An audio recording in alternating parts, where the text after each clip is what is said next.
Filmes 3D são uma overrated. Porém, já teve a chance de ir no IMAX? Eu sou o Mel e vamos contar para vocês o motivo para se casar com uma sala do IMAX depois dessa vinheta gostosinha, que não é como a intro do IMAX, mas vale um like, né? Sejam muito bem-vindos ao Colecionadores de Streamings, onde vamos falar sobre séries, jogos, filmes, cultura pop e tudo mais que você gosta. E pra quem tem uma atenção de mosca que nem a minha, esse programa cabe até no horário do almoço. Então, falando nisso, bem que o Severo Garage podia nos fazer aquela presa, né, de mandar um burgão pra nós. Facilitaria a nossa vida. Isso aí. Meu estômago agradeceria. Pois bem, me acompanham nessa maratona pelos streamings o Cacique Navi, @Doug. Estou em Full HD. Há controvérsias. E também o saudosista @Bruno. Tamo junto, bora lá. Pois bem, a bancada tá formada e eu queria saber dos amigos. Filme 3D, filme normal ou IMAX? O que vocês preferem? Direto e reto. IMAX. Não precisa 3D. O IMAX é uma gostosura, né? Você já conseguiu ver um filme no IMAX, Bruno? Cara, eu vi um no IMAX, foi o primeiro Guardiões da Galáxia. Só. E foi uma experiência tremenda, assim, foi muito, muito bom mesmo. Me encantou, assim, a experiência. Mas gosto de um filmezinho em 3D também, né? Dependendo do 3D, se não for aquela coisa muito exagerada, porque tem uns que tu sai com dor de cabeça, né, no cinema. Mas então, sendo um 3Dzinho ali honesto, não tem nada contra. eu tenho um preconceito contra filme 3D, porque tem muito filme... Às vezes o 3D do filme é só a legenda, né? Era isso que eu ia falar. Nossa, Era exatamente isso que eu ia falar. Que tem uns filmes que eles colocam assim: ah, filme 3D. Aí tu pega, tu compra o teu ingresso lá pro filme 3D, tu paga um pouquinho mais caro, tu entra na sala e não tem absolutamente nada em 3D na porra do filme. Isso aconteceu comigo quando eu fui ver o Deadpool 1 no cinema. Porque dizia lá, porra, IMAX 3D. Comprei o filme pra ver no IMAX 3D. Cheguei lá e nem óculos tinha. O filme era 2D. Eu fiquei, aí, tô de sacanagem com a minha cara, porra. Cobraram mais caro pra me dar um filme normal? Porra, é essa? Então, tem uns filmes que são decepcionantes nesse sentido. Mas, Avatar foi um filme que ele revolucionou essa indústria do 3D, né? Porque eu lembro que eu fui ver esse filme e foi uma experiência extremamente impactante. Era um troço assim inacreditável de bonito. Ali eu levei fé no 3D. Eu também levei ali. Tanto que um ano depois teve a Copa do Mundo de 2010 e falaram que ia ter esse lance das TV 3D. Ah, eu lembro disso. Não teve nada disso. É que eu acho que não tem como fazer. Absurdo. Né? Eu acho que não tem como fazer isso. Tem, cara, mas o pessoal não tava disposto, eu acho, a botar um óculos pra ver uma TV de casa, sabe? Eu acho que em casa essa tecnologia não tem como funcionar. Só se tu tivesse, tipo, muita grana e tal, pode ter toda a instalação, digamos assim. Porque, tipo, a diferença do 3D pro IMAX, né, no geral, assim, é mais a questão do tamanho da tela mesmo, né? A resolução de um filme normal, se não me engano, é 2.500 e pouco por 1.900 e pouco, uma coisa assim. Enquanto que a do IMAX é o dobro. Né? Não é nem... É maior que 4K, né? Se eu não tô enganado, Qual é a resolução do 4K, só pra eu ver se eu não tô falando de asneira? É 4.096 por não sei quanto. Tá, então não deve vou ser arriscar algo aqui. próximo. Deve ser algo próximo. O que tem uma resolução muito maior que essa é o tal do cinema que eles chamam de XE. Eu acho que se fala assim. Não sei qual é a pronúncia correta, mas o filme é o cinema que tem só tem no Cinépolis, se eu não tô enganado. Não, mas não tinha uma época no Barra Shopping que era um cinema 6D, sei lá, se era assim que chamava. Não, tem que as cadeiras mexiam e tal. Eu acho que o nome da tecnologia é XG, talvez. que é do Cinemark, e realmente ele além, né, da visão em 3D ali, aquela coisa toda, ainda tem a questão da cadeira. Isso aí eu ainda não tive a oportunidade E tenho muita tinha vontade. também a questão dos jatos d'água. Ah, não, isso Quando aí é tinha naquele... cena com água, Não, isso aí é naqueles filmes, borrifava naquele no tua cinema cara. que tem lá na praia, assim, que é uma salinha pra uma pessoa, que fica 5 minutinhos ali e tal, que é aquele cinema 6D. Aí é outros 500. É outros 500. Mas esses filmes esses cinemas com essa tecnologia 4D, digamos assim, eu tenho a curiosidade e até quero ver o próximo filme aí nesse cinema do Barra. Quero poder ver nessas poltronas aí, que eu tenho muita curiosidade de saber. Quanto ao 3D, eu só quero abrir um parêntese aqui de uma frustração de infância que eu vou aproveitar o espaço para manifestar. Faça o seu Que desabafo. eu não sei se vocês pegaram a época de serem enganados, caírem no golpe da revistinha 3D, porque eu caí, tinha dos dinossauros, vinha aquele óculos com uma lente de plástico azul e uma vermelha, e eu tinha uns fascículos, né, de dinossauros e tal, e tinha sempre uma imagem que era para tu ver em 3D com aquele óculos. E não conseguia ver porcaria nenhuma com aquele óculos, nem como, nem sei, enfim, não tinha jeito de ver, tu ficava vesgo com aquele óculos na tua cara e não conseguia visualizar aquele negócio. Então, esse foi um dos grandes golpes que eu sofri na minha vida, na minha infância, e que, enfim, eu queria só fazer esse desabafo aqui quanto ao 3D, que a minha primeira experiência, quando eu ouvi falar em 3D, foi essa coisa. Teve outro golpe também que caiu ainda em 2010, que foi a Playboy da Larissa Riquelme, que era em 3D. Ele Que gosta. academicamente a gente comprou essa Playboy em algum momento pra ver do que se tratava essa tecnologia nova, né? E era golpe, Claro. era golpe. Claro. Cadê o Procon nessas horas, né? E mais importante, por onde anda a Larissa Riquelme, né? Cara, foi Parecendo na o quadro que fim levou lá do Milton Neves. Ela não é tipo a Marina Silva, que aparece de 4 em 4 anos? Eu acho que sim, eu acho que sim. Porque eu lembro de na Copa de 2018 terem feito uma ação com ela também, aí alguma operadora telefônica, alguma coisa assim. Não lembro ao certo. Eu lembro que na época eu escutei no Bola Atlântida algo sobre isso, e se eu não me engano até entrevistaram ela, se bobear. Que ela veio fazer alguma Isso, ação por aqui, entrevistaram, tá? sim. Se eu não tô enganado. Isso. Um forte abraço aí pra Larissa Riquelme. Mas... Me lembro que ela bombou muito numa espécie de dança dos famosos lá da Argentina, né? Bailando com as estrelas lá, acho que 1 ano depois, 2 anos depois daquela Copa de 2010 e tal. Que é uma dança dos famosos, só que um pouco mais caliente, digamos assim, né? Tinha uns movimentos assim, muito chamativos, assim. Bem, mas voltando à origem do 3D aqui que a gente falava, do Avatar.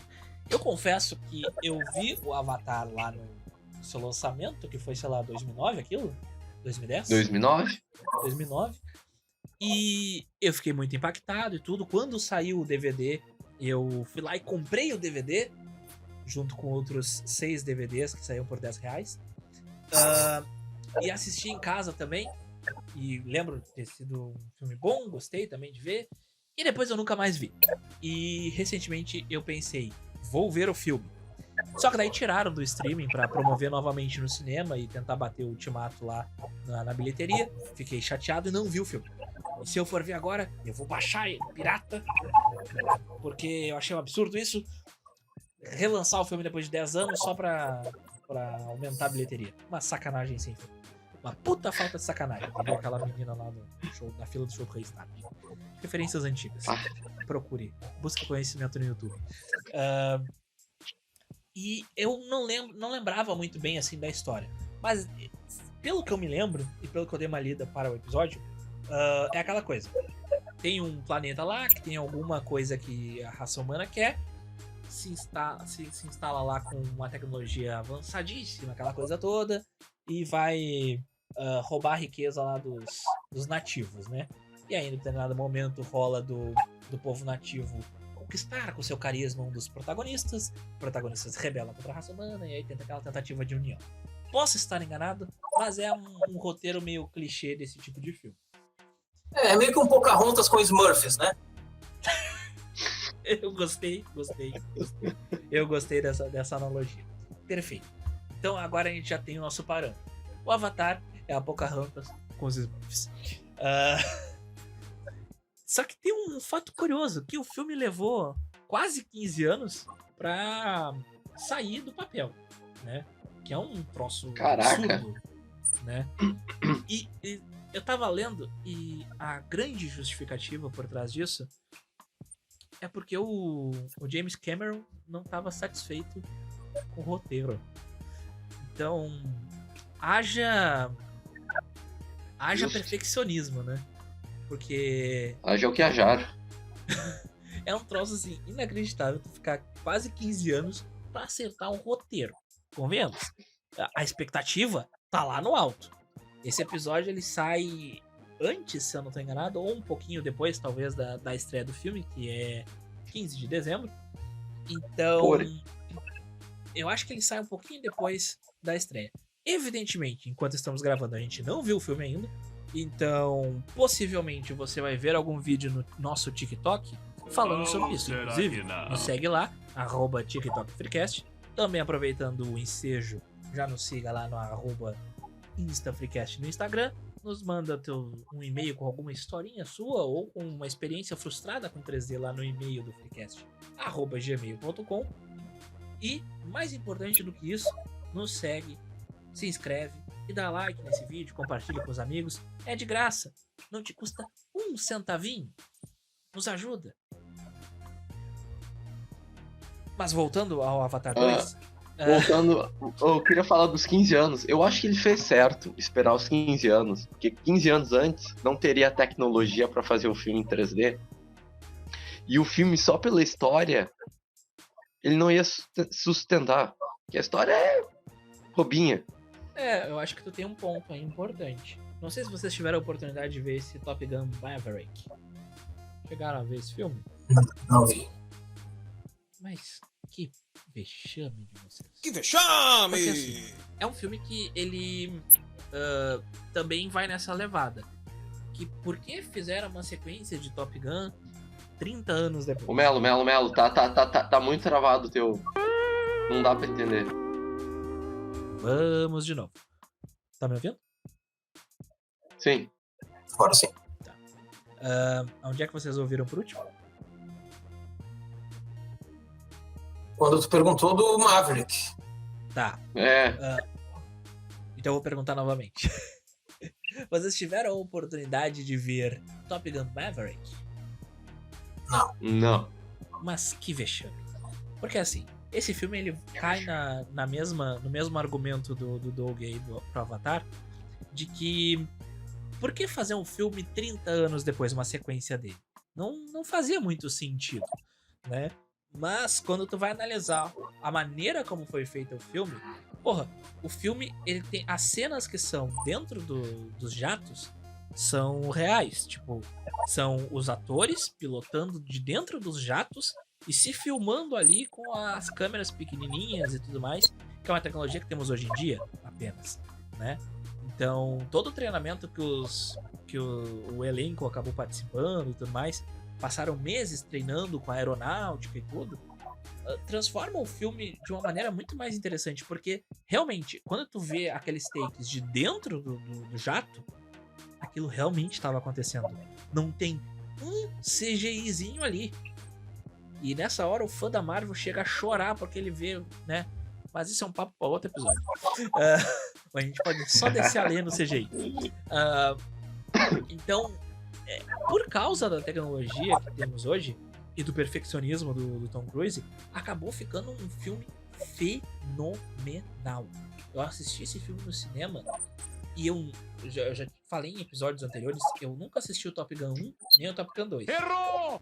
Eu consegui entender direitinho o que se passava na história, não sofri com isso em nenhum ponto.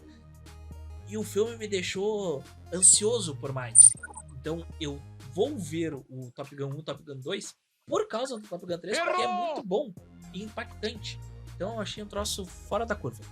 Então eu acredito que realmente essa questão da tecnologia ela faz diferença. E talvez seja o diferencial nesse filme. Mas é aquela coisa, joga a expectativa lá em cima. E aí, pra te se decepcionar com a expectativa lá em cima, é um pulinho. É que nem quando tu tá em cima da ponte pensando nos teus boletos. É um pulinho e já dá problema. Vocês estão com qual é a expectativa de vocês? A expectativa é sempre muito malvada, né? É uma boa expectativa, mas é aquilo, né? É sempre com o pé atrás. Sempre com o pé atrás. Eu acho o primeiro Avatar maravilhoso, espetacular. Inclusive, demorei muito tempo da minha vida para assistir pela primeira vez. Fui assistir, acho que ano passado ou ano retrasado, né? Aqueles filmes que... Sabe aqueles filmes que tu tá no catálogo e você ainda vou assistir, mas tu nunca assiste e acaba indo para outros. Era isso que eu tinha era essa relação que eu tinha com o Avatar. Mas chegou um dia que eu disse, não, hoje eu vou assistir, beleza. E realmente espetacular, maravilhoso, é uma experiência extraordinária. Mas é isso, de nutrir a expectativa e daqui a pouco o negócio daquela flopada, né? Então, eu tô com o pezinho atrás, tentando manter a calma, né? Pra ver o que vem. Assim, eu tô com a expectativa moderada. Porque como eu disse, faz muito tempo que eu vi o Avatar. Então eu realmente não lembro de muitos detalhes. Então se eu fosse ver o filme hoje, eu com toda certeza provavelmente gostaria. E daí eu ia rever o outro, talvez eu mudasse a minha opinião. Porque eu tenho muito disso. Muitos filmes eu vejo, aí eu fico com um sentimento dúbio no final. E aí, quando eu chego em casa, eu vou dar uma lida na crítica, vou ver alguns vídeos sobre, e eu começo a ver o que as pessoas estão falando de detalhes que eu não prestei atenção, por causa da minha atenção de mosca, ou porque em algum ponto eu não prestei atenção o suficiente, ou eu não tinha entendido daquela forma. Tu vai vendo o debate ali, né, os outros pontos de vista, e tu começa a gostar mais do filme, ou detestar ele, dependendo do caso, né? Então, eu acredito que no caso de Avatar, se eu fosse ver hoje ele cru, eu ia ficar com um sentimento dúbio e possivelmente depois eu me decepcionaria. Então eu vou ir com uma expectativa moderada e eu vou rever o Avatar antes de ver o outro. Que é um negócio gostoso quando tu pega um filme, tipo, tu vai ver um filme número 3 e tu vê os filmes anteriores antes pra entrar na vibe do negócio. Eu gosto disso. Eu fiz pela primeira vez com o Homem-Aranha Longe de Casa, esse último aí. Teve os 3 Miranhas. Eu assisti tudo que existia do Homem-Aranha até então na minha cabeça, na minha infância. Eu vi toda a animação dos anos 90, em ordem cronológica bonitinha lá no Disney Plus. Depois eu assisti todos os filmes do Tobey Maguire. Depois os filmes do Andrew Garfield, depois a animação lá do Miles Morales, e aí sim os filmes do Tom Holland, e foi uma maravilhosa experiência. Inclusive recomendo, se você puder, assista os filmes anteriores sempre, pra fazer essa maratoninha. É divertido quando tu chega com tudo fresquinho assim na cabeça, parece... É uma experiência diferenciada. Só quero ver tu fazer isso com os filmes do Batman, lá, ver aquele do George Clooney com o Robin. Nossa senhora! Aí tu vai ver o que é uma experiência. Então, é que tem um ponto aí, né? Porque aquele do George Clooney é um dos meus Batmans favoritos. Porque ele mexe muito com a minha infância. Ele mexe muito com a minha infância. Porque eu gostava muito daquele filme. Foi um dos primeiros que eu vi no cinema. Um dos primeiros filmes que eu vi no cinema, acho que foi aquele. Pois é. O Schwarzenegger com aquela obsessão por fazer piada com gelo e vai esfriar e vai congelar e não sei o que. Nossa senhora. É brega. Nossa, mas eu me dá gostava. Calafrio só de lembrar. Pra mim, ele entra naqueles filmes que são ruins, mas que eu gosto, sabe? Porque assim, ele foi muito marcante pra mim porque ele juntava, né, o Mr. Freeze, a Era Venenosa lá, tem todo o elenco de vilões lá do Batman, praticamente, com exceção do Coringa. E, cara, é um troço que pra mim, assim, ele mexe na minha memória afetiva. Ele mexe na minha memória afetiva, eu gosto. Então é uma coisa que eu tô pra fazer, inclusive, que é rever esses filmes do Batman antigo, porque tem 2 que eu tenho... Aquele que tem o Jim Carrey descarado é o Batman Eternamente, né? Pois é, na minha cabeça... E o Tommy Lee Jones de 2 caras. Pois é. Aquele também é uma obra, cara. na minha cabeça, esse filme e o do George Clooney são o mesmo, até hoje. Tipo, a minha lembrança dos dois é como se fosse o mesmo filme. Tem um que é a Era Venenosa, então pra mim é meio confuso isso. Por isso que eu quero revê-los. Talvez eu me arrependa. Vai se arrepender. Esse da Era Venenosa, eu desconfio que seja o Batman Eternamente. Era uma salada, que tinha o Jim Carrey, o Tom Lee Jones. O da Era Venenosa, eu acho que é o do George Clooney, porque eu lembro de uma cena específica que o Batman dá um beijo na Era Venenosa, só que daí ele não morre, né? Por causa do beijo dela, porque ele tá com uns durex nos lábios. Mas olha só, me tirem uma dúvida. Agora que a gente chegou nesse ponto maravilhoso do Batman. A Era Venenosa era a Eva Mendes? Não, era aqui, Nicole Kidman. Não, eu acho que ela era aquela atriz do Pulp Fiction. Agora tá me faltando a Uma Thurman. Uma Thurman? Eu quase certeza que era ela. Porque assim, na minha cabeça, eu tenho a lembrança específica da Era Venenosa. Uma Thurman, isso aí. Sendo a Eva Mendes. Então, tipo, eu tinha que era Nicole Kidman. Porque ela, em algum momento, eu dei uma pesquisada sobre isso e eu nunca achei um ai da Eva Mendes como Era Venenosa. Como é que eu tenho a lembrança dela como Era Venenosa na minha cabeça? Eu não tenho a menor ideia. É um grande mistério. Eu não consigo decifrar. Mas tu vê como o bagulho que a Nicole Kidman tá num filme do Batman, desse o Jim Carrey. Ela é a Dr. Chase, não sei o que é. Cara, é uma salada. Eu ainda vou fazer uma maratona e vamos fazer um episódio específico só sobre filmes do Batman. E esse do Jim Carrey, o Batman, é o Val Kilmer. Puta merda. Tá, mas agora eu quero saber de vocês. Quais são as conclusões e expectativas de vocês pra Avatar 2? Expectativa zero, meu. Nem sabia que ia lançar. O cara que tá por dentro de todos os filmes e séries. E tu, Bruno?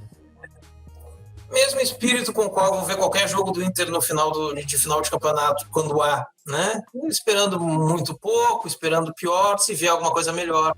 Né? Mas sem dar chance para maiores frustrações, né? Tentando não criar expectativa. Eu confesso que eu não tô muito no hype. E eu só vou ver no cinema porque eu sei que provavelmente vai ser uma experiência diferenciada. Porque a níveis de história, de fanboyzice, eu tô no extremo oposto do que é a pessoa que vai... Eu não vou estar lá no dia da estreia e não estarei lá num dia que tenha fila. Eu vou ir só pra estar sozinho no cinema, possivelmente, e desfrutar da experiência. Só isso. Não quero mais nada. Eu só quero aquela experiência nova na minha vida. Então tá, eu acho que fechamos por hoje. Então nos sigam lá, nos avaliem e espero que estejam gostando desse nosso novo projetinho. Um forte abraço e tchau. Like. Abraço, gurizada. Forte abraço. Feitoria.